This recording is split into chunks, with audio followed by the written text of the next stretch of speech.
Hey guys, in this video, I'm showing you how to get more hunters fast in solo leveling, Arise, so you can build a stronger team, unlock new abilities, and take on tougher bosses with ease. First off, level up your main character. As you progress through the story and gain XP, you'll automatically unlock new hunter slots and abilities. Next, complete recruitment missions. These special quests let you recruit unique hunters. Just follow the story arcs and side objectives tied to specific characters.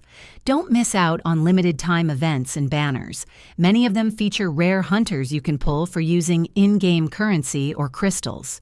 Here's a pro tip. Participate in raids and multiplayer modes. Some co-op events reward bonus hunters or recruitment points when played with friends. Also, use in-game currency wisely. Spend your crystals or premium points on recruitment pulls when there's a boosted rate or event active. So should you feel stuck with few hunters? Not anymore. Just follow these steps, play daily, and keep expanding your squad. Let me know in the comments which hunter you're trying to unlock next. And if you found this helpful, hit like and subscribe.